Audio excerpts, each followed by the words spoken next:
Bem-vindos ao Da Capa Contra Capa. Vem dos Açores, mais um dos novos retratos da Fundação Francisco Manuel dos Santos, desta vez sobre a região mais pobre de Portugal, mas também sobre o abandono escolar, a exclusão, a droga e os abusos sexuais nos Açores. O livro chama-se Jennifer ou a Princesa da França, da autoria de Joel Neto, um escritor que voltou há 10 anos para os Açores e agora olha para aquilo que chama de ilhas realmente desconhecidas. Na conversa desta semana junta-se Francisco Simões, psicólogo, investigador do Centro de Investigação e Intervenção Social do ISCTE, também ele açoriano, nesta conversa nos próximos 30 minutos.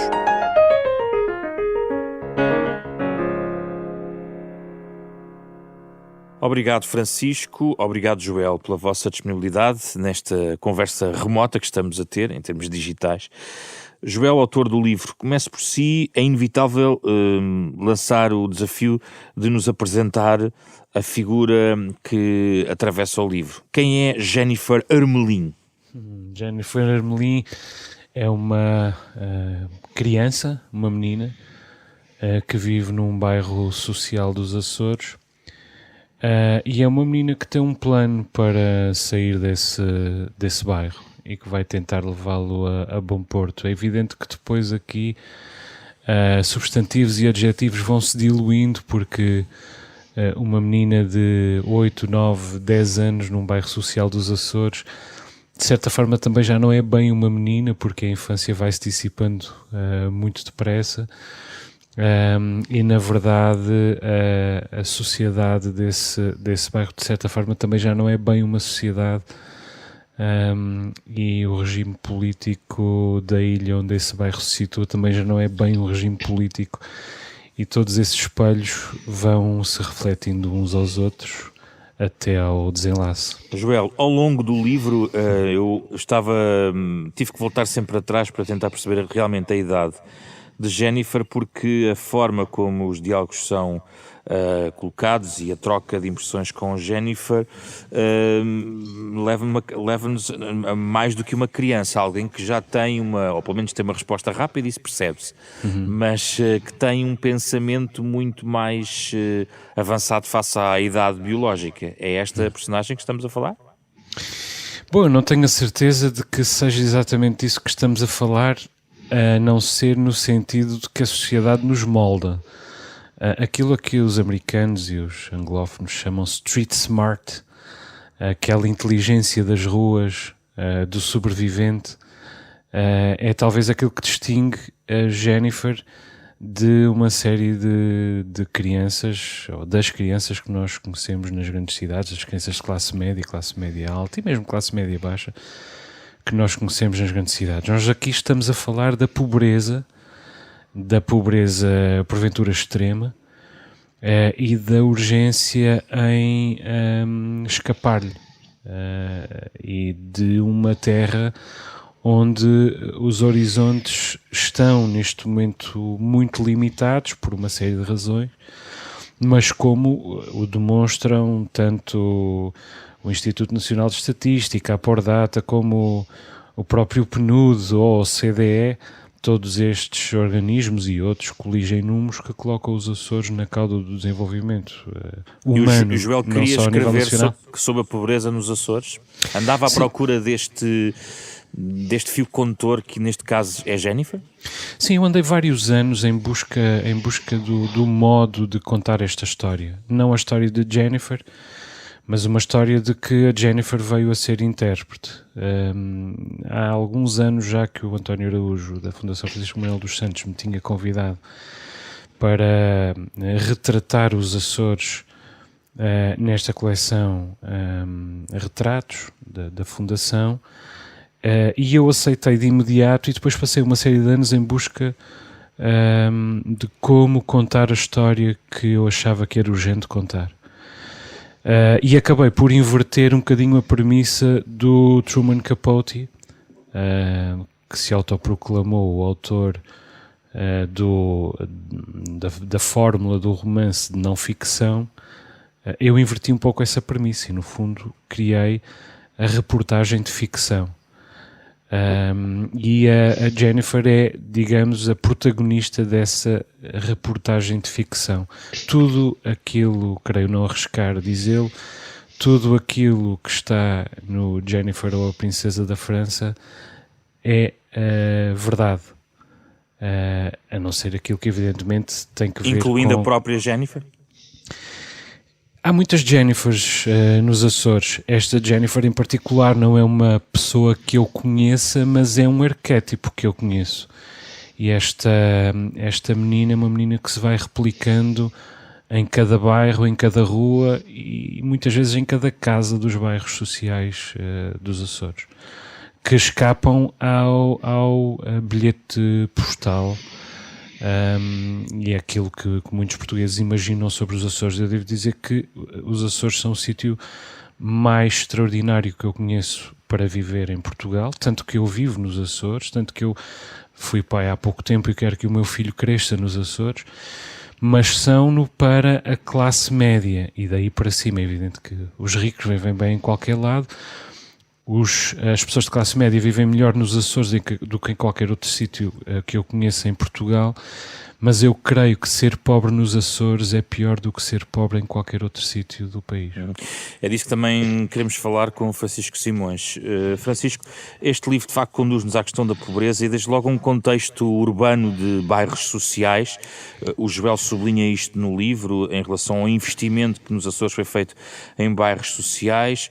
E qual é o seu olhar sobre esse investimento, os méritos e talvez, sobretudo, os deméritos dessa aposta?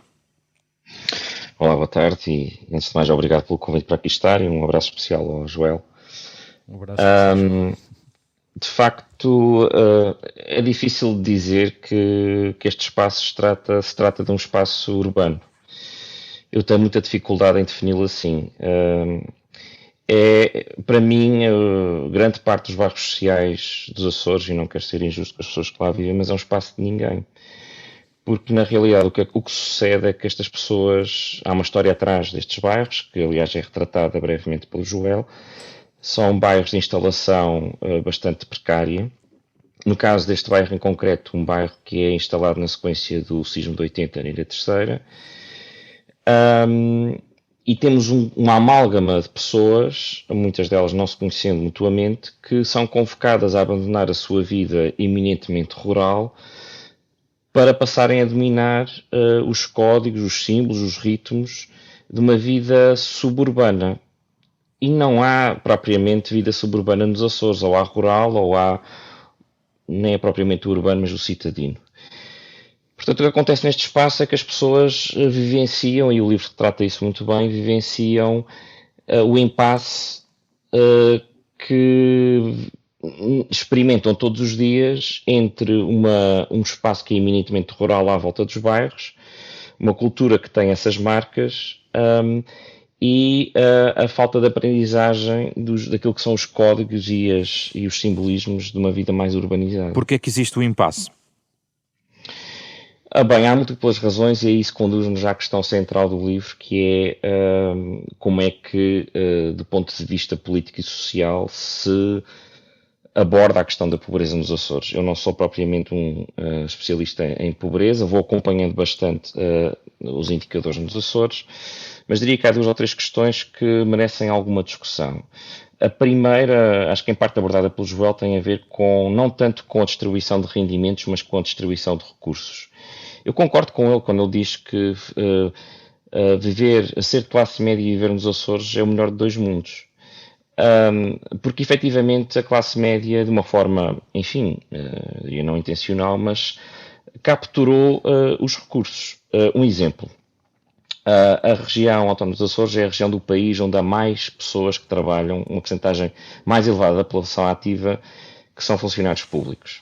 Portanto, tem um rendimento garantido, ainda com algumas prerrogativas, e muitos deles acrescentam a esse rendimento outras formas de rendimento através da atividade privada. O que é que isto significa? Que há uma grande classe média que não tendo propriamente recursos muito elevados, captura todos os recursos, na verdade, na região. Esse é um primeiro aspecto. Um segundo aspecto foi esta fabricação de espaços de ninguém, estes espaços de bairro social, que se disseminaram sobretudo em São Miguel e também um pouco pela Terceira. São, no fundo, as ilhas que acabam por conviver mais com esta concentração sem critério de pessoas e de vivências. E finalmente há uma longa lista de proclamações políticas que vêm do passado e que se mantém sobre a resolução ou as resoluções para atender ao fenómeno da pobreza nos Açores. Mas há uma espiral de subsidiação. Eu acho que é muito mais do que isso. Vamos lá ver. Há questões de subsidiação, sim, de facto podemos falar sobre elas, mas há sobretudo uma falta de visão muito, muito confrangedora nos Açores sobre como abordar a pobreza. É preciso não esquecer que quem tem os recursos é também quem vota. Eu nisso não concordo muito com o Joel quando há referências no livro à procura do voto. Na verdade, estas pessoas que são mais pobres, a maior parte delas não vota. Portanto, nem participa ativamente naquilo que é a definição das políticas, digamos assim. Portanto, o que sucede, efetivamente, é que temos uma situação em que, mesmo havendo proclamações, planos, estratégias, não há uma implicação política verdadeira na resolução dos problemas. Não há políticas de terreno sistemáticas, devidamente avaliadas, com aprendizagens feitas sobre o que funciona e não funciona nos últimos 20 anos. Há exemplos isolados de intervenções que são, bastante válidas. A questão é que elas ou ganham escala e facilmente são capturadas pela governação na região e depois são desvirtuadas, ou então simplesmente têm um início e um fim e não ganham escala. Vamos ouvir o Joel sobre isto. Vou aqui só buscar uma citação de uma passagem do livro onde se falava sobre a questão do rendimento social de inserção, que no fundo dá um pouco a ideia de, no fundo, a minha pergunta é, Joel, há alguém que tente tirar esta gente desta realidade? Porque às tantas, é citado aqui um diálogo, quantos é que o governo quis mesmo pôr a andar pelo seu próprio pé outra vez, estão ali guardados para o dia das eleições, nesse dia pegam no telemóvel, tiram uma fotografia ao voto, enviam para alguém do partido e lá está mais um ano de rendimento garantido. Porventura uma visão negra com que eu percebo que o Francisco não concorde inteiramente. De facto, a classe média é a classe média que determina os ciclos políticos. E é o funcionalismo público, no fundo, que sustenta a classe média e que, em última análise, mais uma vez, determina os ciclos governativos, digamos assim. Agora, há uma relação entre a classe média e a pobreza que se expressa nesse esforço das autoridades para, de algum modo, tirar a pobreza da vista da classe média.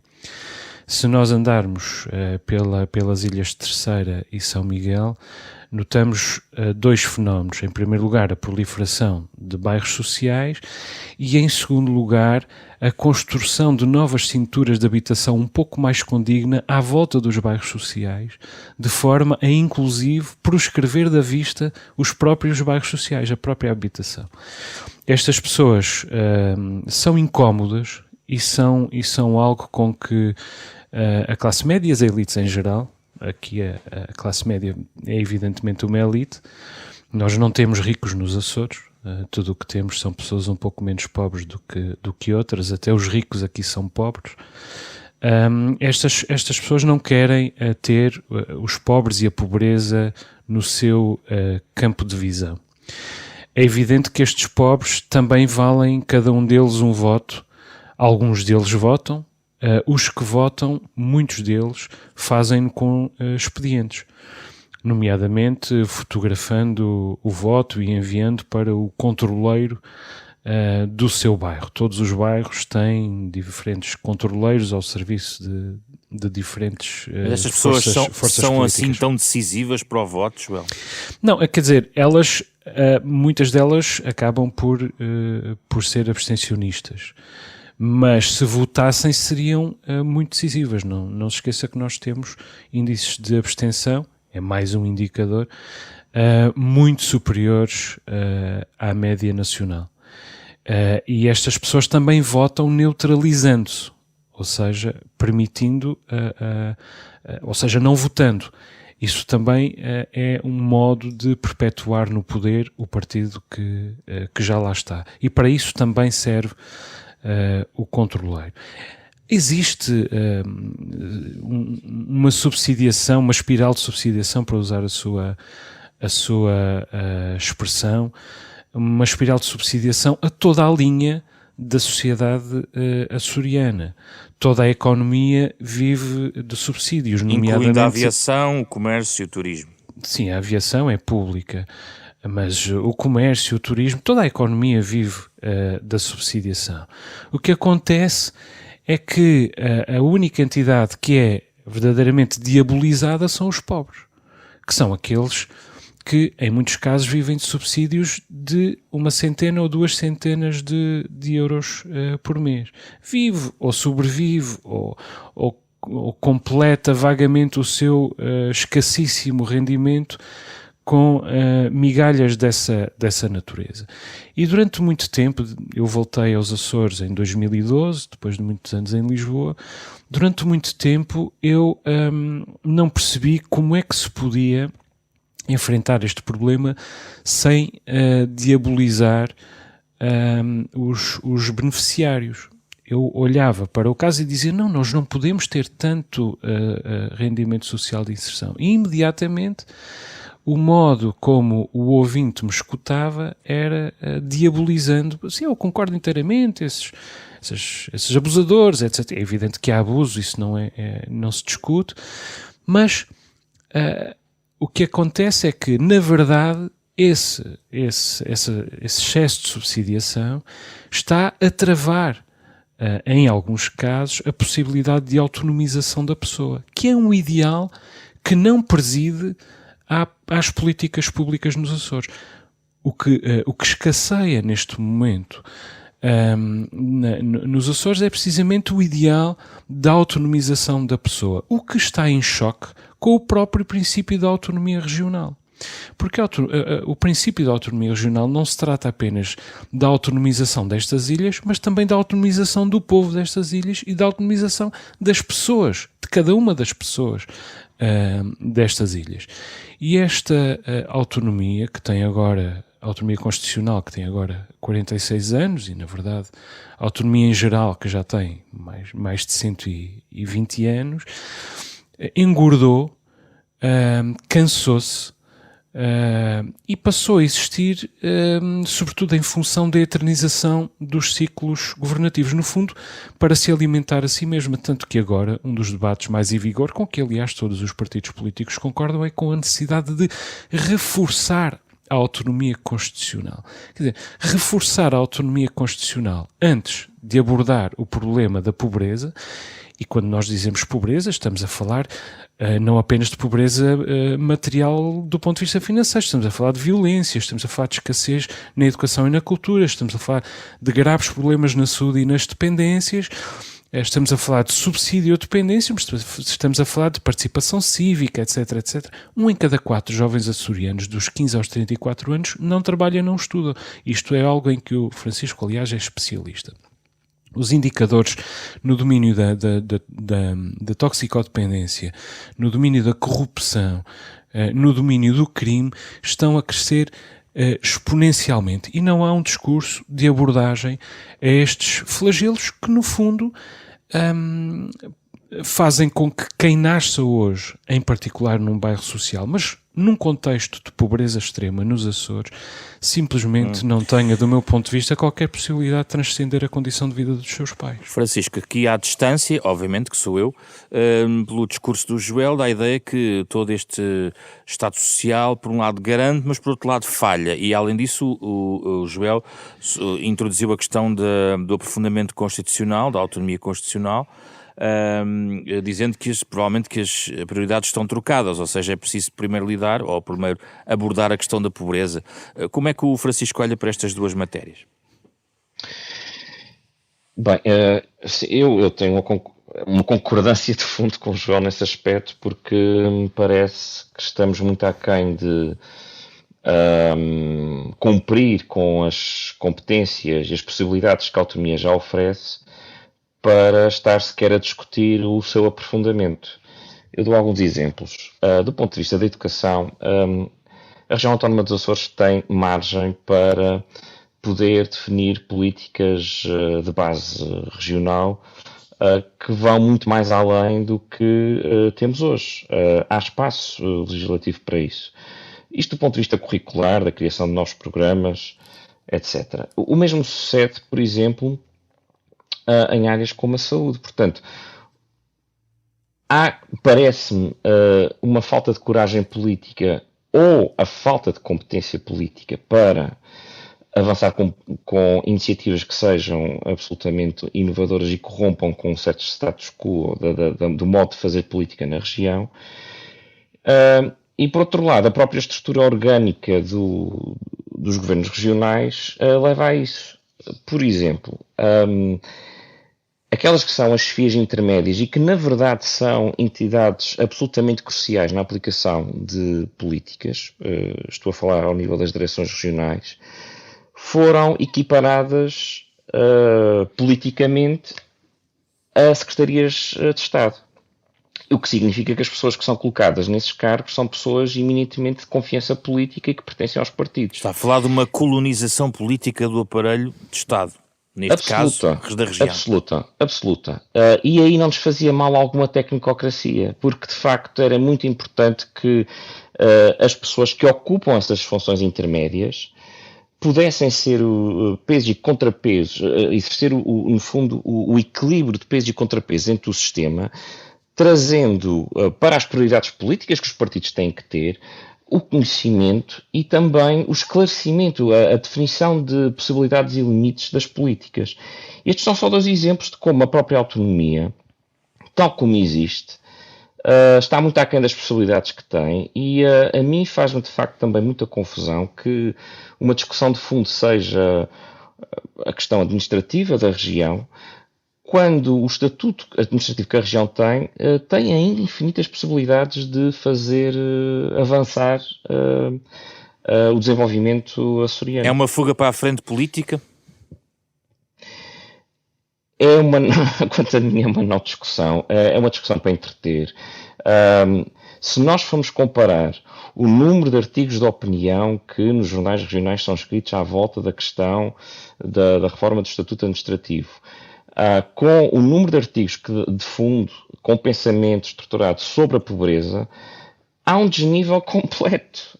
Não há uma prioridade dada ao que é tão imediato e tão necessário como resolver as questões sociais que se põem na região, mas há um foco e há comissões em funcionamento e há esforços legislativos no que diz respeito à reforma administrativa da região. Não quer dizer que não haja ganhos desse ponto de vista, ou que não possa haver ganhos desse ponto de vista. A questão é que temos ainda espaço de manobra para ir muito mais além com as ferramentas que temos atualmente. Joel, como é que tudo isto se passou? Enfim, está muito centrado toda esta discussão na questão do aparelho, dos partidos, da administração pública. Diria que, pela vossa descrição, muito pouco existe em termos institucionais à volta desta realidade, ou é apenas e só de uma questão assistencialista que eventualmente pode, enfim, contrabalançar ou compor esta intervenção pública. E daí a minha pergunta é realmente execuível mexer em em questões como o rendimento social de inserção, sem um terremoto político que, de certa maneira, já foi pronunciado nos Açores? Eu repito que não diabolizo os beneficiários do rendimento social de inserção, que aliás me parece um instrumento extremamente necessário. Eu fui revendo a minha posição sobre o RSI ao longo dos mais de 10 anos já que levo de regresso aos Açores, e neste momento acho que nós não podemos viver sem RSI e porventura mais pessoas precisariam de RSI. Agora, de RSI utilizado com critério, sem conveniências político-partidárias a montante, e com o fim, gerido com o fim da autonomização das pessoas, que ainda é possível reautonomizar, digamos assim. Agora, como é que isto acontece? Como é que nós chegamos a este ponto absolutamente deplorável?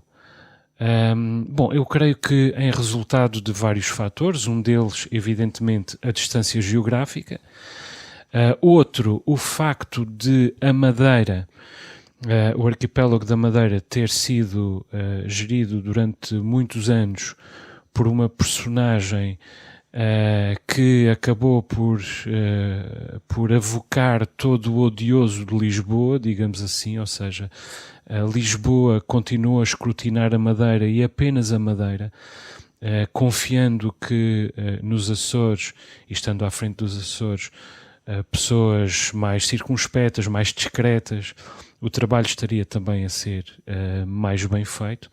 Bom, e depois há o prolongamento dos ciclos governativos. Nós somos muito conservadores nos Açores, do ponto de vista dos costumes também, mas também do ponto de vista eleitoral. Nós tivemos um ciclo político, um ciclo governativo que durou 20 anos e a seguir a esse ciclo tivemos outro que durou 24 anos. Ora, não há poder que mantenha um mínimo de saúde ao fim, eu diria, de 2 mandatos de 4 anos. E aliás foi isso eu assisti a isso, visto que ao longo do ciclo de Mota Amaral eu era muito jovem, mas assisti a isso ao longo do ciclo de Carlos César. Carlos César começou por esse ser uma presidência absolutamente luminosa que fez respirar os Açores. Agora, ao fim de 8 anos não há ciclo governativo que não apodreça de alguma maneira. E ao fim de 24 é evidente que não há nada que tenha sobrado das intenções iniciais, de qualquer boa intenção inicial que houvesse. E o que nós vemos é que na ressaca desse ciclo governativo de 24 anos, depois de um ano absolutamente tenebroso para os Açores, como para Portugal e como para o mundo, de 2020, a pobreza no país volta a descer em 2021. No caso dos Açores, voltou a aumentar de 2020 para 2021, em contraciclo com o país. E isto quando 2021 foi o ano com todos os recordes no domínio do turismo batidos. Turismo que é neste momento a monocultura da economia dos Açores. Portanto, há aqui uma série de paradoxos.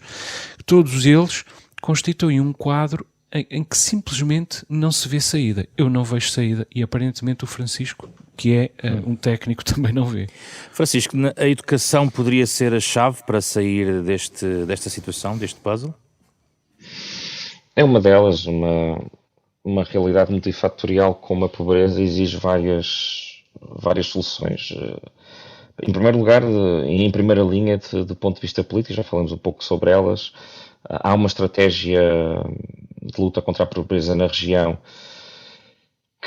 sobre a qual desconhecemos os resultados, embora haja avaliações, nós não conseguimos concluir a partir das avaliações existentes o real impacto dessas políticas. Depois, ao nível dos sistemas institucionais, era fundamental reorganizar as respostas, incluindo as respostas do terceiro setor, que é importante dizer também estão colonizadas pela presença do governo, porque estas instituições funcionam quase exclusivamente de apoios de caráter permanente da parte do Estado.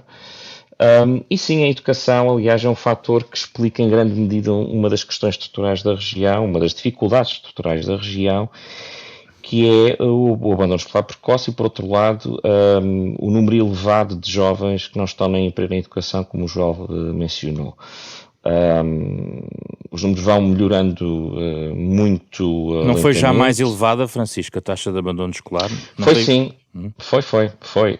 A questão é que tem vindo a divergir de ano para ano com a média nacional e entre 2015 e 2019 estagnou à volta dos 27%.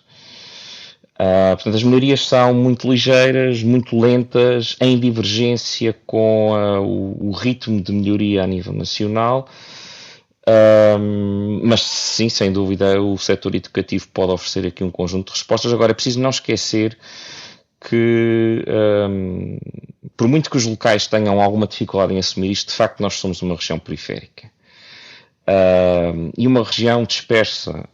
Portanto, isto levanta problemas de organização das respostas de forma muito evidente. Ainda por cima somos uma região com potencial de empobrecimento muito elevado, com o envelhecimento também cada vez mais acelerado da população, apesar de ainda sermos a região mais jovem do país. Mas há ilhas, as ilhas mais pequenas, que neste momento concentram uma percentagem de idosos muito, muito elevada. É aí que eu queria tocar. A realidade é diferente, ainda temos que conjugar a questão de serem várias ilhas, ou seja, de haver realidades diferentes. O retrato que estão, no fundo, a desenhar é assim tão generalizável ou circunscreve-se, como aqui começámos por sublinhar, a São Miguel, a Terceira, sobretudo? É uma pobreza com diferentes matizes. Eu diria que a pobreza em São Miguel e na Terceira, além de estar muito concentrada na realidade de alguns concelhos e sobretudo de alguns bairros sociais, é uma pobreza transversal do ponto de vista geracional. O risco de pobreza em ilhas mais pequenas, com uma população que vai crescendo de forma galopante, como Santa Maria, São Jorge, As Flores, é uma pobreza mais ligada aos baixos rendimentos dos idosos e de facto aqui com uma possibilidade de crescimento nos próximos anos face ao envelhecimento da região. E depois também há a realidade do tecido económico que vai de monocultura em monocultura, quer dizer, nós temos uma região que durante muito tempo fez valer a sua economia rural, essencialmente ligada à agricultura e muito especialmente à pecuária, com o setor a sofrer significativamente nos últimos anos. O novo alfa e ômega da economia açoriana é o turismo, e bem sabemos o que é que o turismo traz. Traz baixos salários, trabalho sazonal, precariedade, e aí poderemos ter situações de subemprego de forma mais permanente. É no fundo aqui, Joel, que está o emprego da irmã da Jennifer, no fundo está também ligado às histórias e aos rostos que traz o livro. A resposta da própria economia pode ir além desta monocultura do turismo? Existe no potencial açoriano algo que não esteja ainda a ser concretizado ou visto de uma maneira séria, ainda que de longo prazo? Eu não sou economista, não tenho qualquer formação, açoriano. mas leio jornais. Pelo menos leio jornais.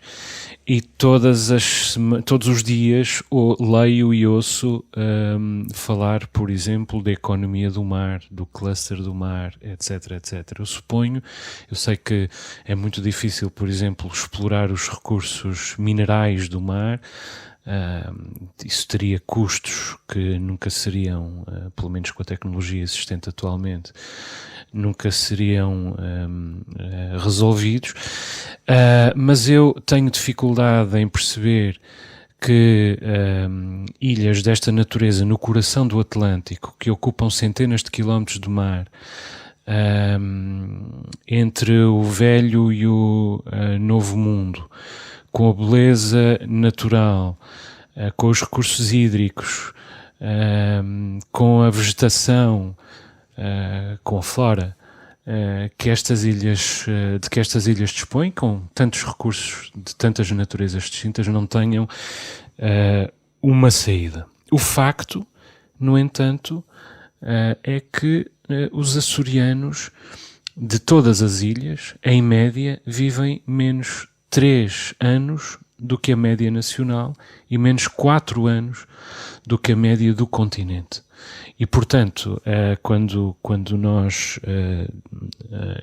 nos alegramos por a população dos Açores ser a população mais jovem do país, eu sei que não foi este o tom do Francisco, mas às vezes é usado como motivo de celebração o facto dos Açores terem a população mais jovem do país. Bom, é verdade, como o Burundi tem uma população muito mais jovem do que os Estados Unidos ou o Reino Unido. Na verdade, a pobreza e a juventude da população estão de mãos dadas ao redor do mundo e também aqui.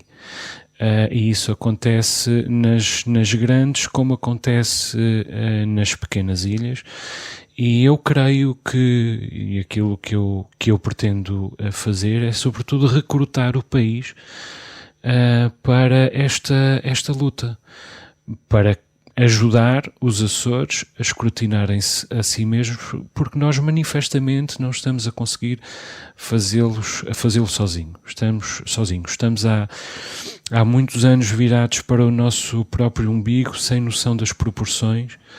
Perdemos muita mundividência ao longo das últimas décadas. E transformando tudo isto numa espécie de fatalidade, a ideia de que somos periféricos e, portanto, há aqui uma tendência fatalmente para isto? Numa fatalidade e numa alienação. Vivemos uma espécie de delírio coletivo do sonho açoriano, que ainda bem que existe enquanto sonho, mas que não está concretizado. De modo nenhum está concretizado, e inclusive eu diria, por comparação com o resto do país, que neste momento estamos mais longe de concretizar o sonho açoriano do que, por exemplo, talvez em 1990. É evidente que o advento da autonomia muniu os Açores de infraestruturas, de soluções que simplesmente não existiam e de que Lisboa tinha lavado as suas mãos. Mas passada essa instalação, estagnamos. Passado o salto subsequente de meados dos anos 90, do segundo ciclo da governação, voltámos a estagnar.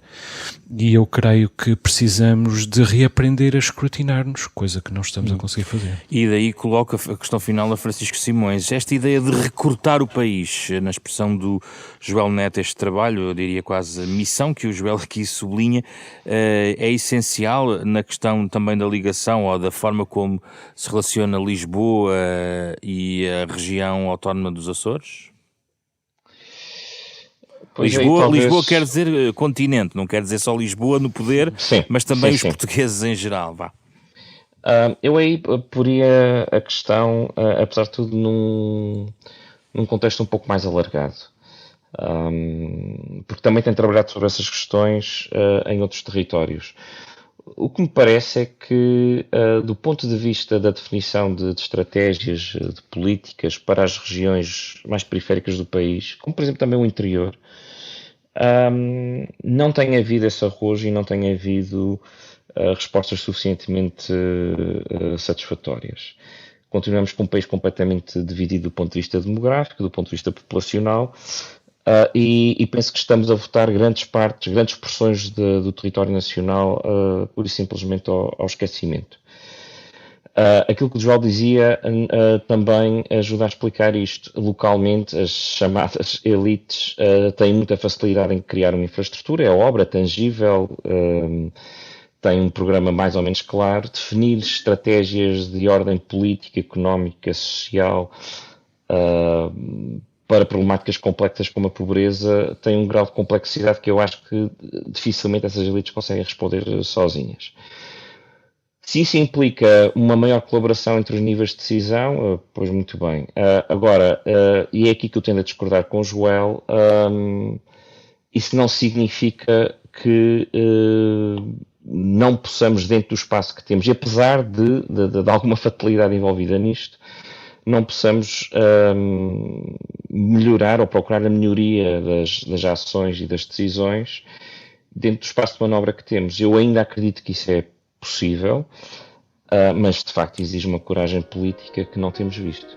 Muito obrigado, Francisco Simões e Joel Neto, pela vossa participação neste programa da Capa Contra Capa, parceria da Renascença com a Fundação Francisco Manuel dos Santos. Ficou aqui um arquipélago de reflexões em torno de Jennifer, ou a Princesa da França, assim se chama este retrato de Joel Neto, que também se refere às ilhas realmente desconhecidas, uma edição que aqui debatemos neste programa com o genérico original do pianista Mário Lajinha. A conversa na íntegra está disponível em podcast, nas plataformas digitais habituais e também nos sites da Renascença e da Fundação Francisco Manuel dos Santos.